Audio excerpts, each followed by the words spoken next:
Oke, selamat pagi, selamat siang, selamat sore, ataupun selamat malam, kapanpun uh, Anda menonton video ini. Baik, jadi pada kesempatan kali ini saya akan menjelaskan mengenai anatomi kardiovaskuler sebagai bentuk laporan laboratorium anatomi pada blok 2.2. Saya Tiaga Penherusita dengan NIM G0025047 dari kelompok A1. Baik, jadi pertama-tama di sini ada dua laporan. Untuk laporan pertama akan saya bacakan skenarionya. Saat kegiatan bermain, Rusdi, seorang anak laki-laki usia 4 tahun, tiba-tiba berhenti berlari karena sesak napas dengan bibir dan ujung jari tampak kebiruan. Rusdi kemudian berjongkok beberapa saat hingga kondisinya membaik. Ibunya menyampaikan bahwa sejak bayi, anak sering mengalami kebiruan, terutama saat menangis atau lelah, dan pernah didiagnosis dengan tetralogy of Fallot.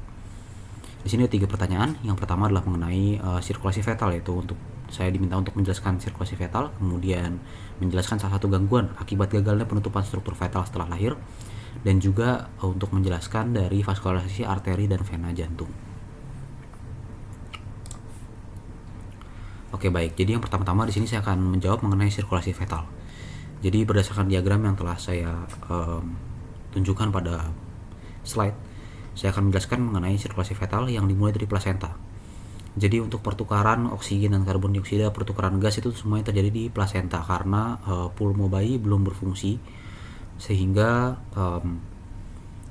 difusi oksigen dari darah ibu ke darah bayi itu dilakukan di plasenta. Alurnya itu sebagai berikut. Yang pertama dari plasenta terlebih dahulu, kemudian darah itu akan masuk ke vena umbilicalis. Di sini berupa darah yang sudah teroksigenasi. Kemudian dari vena umbilicalis ia akan masuk menjadi ductus venosus, kemudian ke vena porta hepatica. Setelah itu darah akan masuk ke vena cava inferior, kemudian akan naik ke atrium dextra. Dan perhatikan pada jantung fetus itu bisa ditemukan ada struktur yang terbuka, yaitu ada foramen ovale dan juga ada ductus arteriosus pada trunkus pulmonalis yang akan menghubungkan dengan aorta. Alurnya tapi nanti seperti ini. Dari vena umbilicalis, kemudian akan masuk menjadi ductus venosus, kemudian menjadi vena porta hepatica, kemudian masuk ke vena cava inferior. Setelah itu dia akan masuk ke atrium dextra. Dari atrium dextra darah akan masuk ke langsung menuju ke atrium sinistra melalui foramen ovale. Namun ada sepertiga darah yang akan masuk ke ventriculusnya. Nanti dari sebagian besar darah yang masuk ke atrium yang sinistra, dia akan masuk ke ventriculus sinistra, kemudian dia akan dipompa melewati aorta, kemudian menuju ke sistemik tubuh dari fetus. Setelah itu darah akan masuk ke vena cava. Dari vena cava nanti dia akan masuk kembali ke atrium dextra, kemudian masuk ke atrium masuk ke ventricle sinistra dan dipompa ke trunkus pulmonalis. Dari trunkus pulmonalis ini, namun sebelum dia bisa mencapai ke masing-masing arteri pulmonalis, dia akan melewati ductus arteriosus menuju ke aorta, kemudian dia akan turun ke aorta ascendens, setelah itu ke arteri iliaca communis, setelah itu dia akan kembali melewati arteri umbilicalis ke plasenta untuk terjadi pertukaran gas. Itu adalah mengenai alur dari sirkulasi fetal. Setelah itu di sini ada gangguan mengenai penutupan struktur fetal. Yang saya ambil di sini adalah patent ductus arteriosus, namun secara kongenital terdapat dua gangguan yang bisa terjadi akibat gagalnya penutupan struktur fetal. Yang pertama ada patent ductus arteriosus, kemudian bisa juga terjadi patent foramen ovale. Yang saya ambil pada presentasi ini adalah untuk patent foramen ovale. Jadi patent foramen ovale ini terjadi ketika ada terjadinya kegagalan dalam penutupan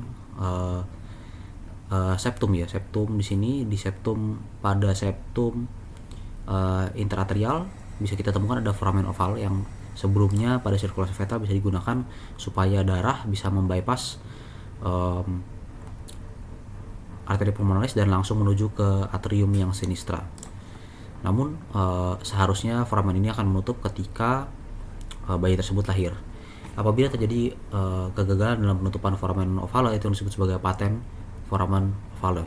Dan ini bisa menyebabkan yang disebut sebagai left to right shunt, karena darah yang seharusnya berada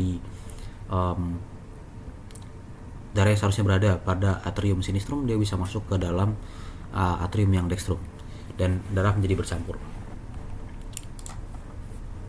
Oke, berikutnya itu mengenai vaskularisasi dari jantung. Yang saya di sini akan saya mulai dengan vaskularisasi arterinya ya. Jadi untuk arterinya sendiri itu jantung divaskularisasi oleh arteri koronaria. Arteri koronaria ini bercabang dari aorta pars ascendens. Dari bawahnya di sini akan terjadi sedikit penebalan. Kemudian dia akan bercabang menjadi dua. Ada yang disebut sebagai left coronary artery dan juga right coronary artery. Left coronary artery langsung disikat sebagai LCA, kemudian yang right coronary artery menjadi RCA. Kemudian segmen dari right coronary artery di sini dia bercabang menjadi dua, yaitu yang disebut sebagai PDA dan juga RMA. PDA itu adalah posterior descending artery, dia akan vaskularisasi jantung bagian posterior. Dan kemudian ada yang disebut sebagai right marginal artery yang akan memvaskularisasi bagian margin atau samping dari core ini. Kemudian untuk left coronary artery itu juga bercabang menjadi dua, yaitu menjadi left anterior descending atau LED. Kemudian dia juga bercabang menjadi circumflexa seperti itu. Nah, untuk venanya sendiri, untuk vena pada jantung itu sebetulnya ada terutama dia akan semuanya masuk ke sinus coronarius. Namun di sini ada vena yang nampak di sini, ada small cardiac vein dan juga great cardiac vein. Namun keduanya di sini akan bermuara ke sinus coronarius. Kemudian ada juga untuk vena-vena yang kecil disebut sebagai vena cordis minime, dia akan langsung masuk ke atrium dexter melalui foramina venarum cavarum. Oke, baik, sekarang saya akan lanjutkan ke laporan yang kedua. Jadi untuk laporan kedua saya akan bacakan ya di sini. Pada saat musim hujan, Badi mengeluhkan hidung tersumbat yang berlangsung selama beberapa hari. Hidung tersumbat ini disertai dengan nyeri pada daerah pipi yang memberat saat dia menunduk. Ia juga merasakan lendir yang kental mengalir ke arah tenggorokan. Pada saat pemeriksaan, dokter mencurigai adanya peradangan pada sinus maxillaris. Ini berkaitan dengan gangguan drainase di meatus nasi medius. Ada 3 pertanyaan juga ya, di sini. Yang pertama adalah untuk menjelaskan sinus-sinus paranasal yang terdapat pada hidung beserta masing-masing fungsinya. Kemudian menyebutkan pembagian meatus nasi dan lubang muara pada masing-masing sinus, dan juga menjelaskan mengapa sinus maxillaris lebih sering mengalami sinusitis dibandingkan sinus yang lainnya. Oke, di sini saya akan bahas mulai dari sinus paranasal terlebih dahulu. Jadi untuk sinus paranasal sendiri itu berjumlah 4. Ada 4 sinus paranasal. Ada 4 sinus paranasal. Yang pertama ada sinus frontal. Sinus frontal ini yang berwarna biru sesuai dengan warnanya saja. Di sini ada sinus frontal, kemudian sinus etmoidal itu yang berwarna hijau. Kemudian ada sinus yang sphenoidal, dan yang terakhir ada sinus maxillaris. Fungsi dari masing-masing sinus ini apa? Jadi sinus itu berfungsi untuk mengurangi berat relatif dari tengkorak. Kemudian dia juga bisa berfungsi untuk meningkatkan resonansi suara, dan juga bisa berfungsi sebagai penyangga terhadap trauma wajah. Kemudian melindungi struktur yang sensitif dari fluktuasi suhu yang cepat di hidung. Kemudian masing-masing sinus ini juga bisa berfungsi untuk melembabkan serta menghangatkan udara inspirasi dari sekretnya ya. Kemudian untuk ya fungsi yang terakhir yaitu untuk pertahanan tubuh. Oke, jadi masing-masing sinus tersebut akan bermuara pada nasus.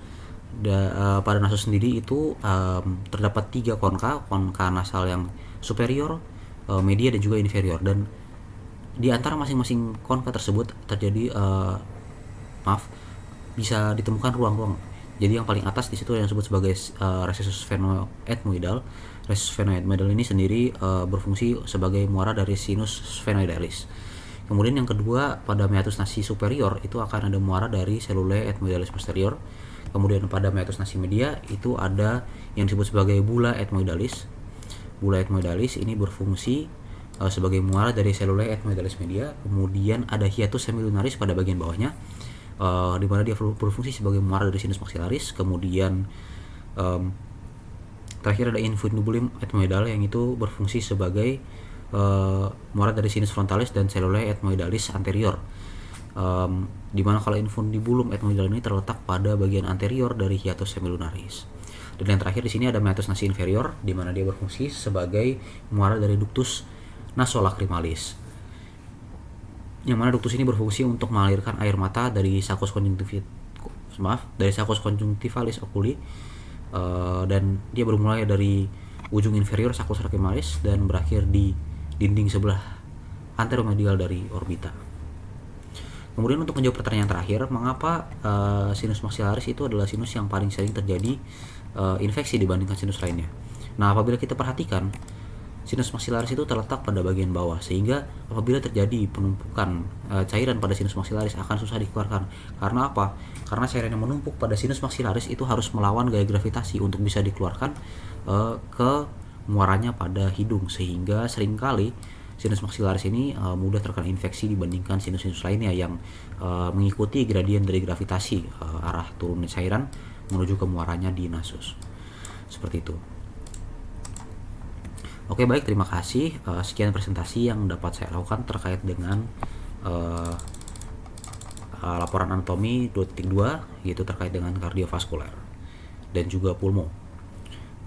Baik, sekian, terima kasih.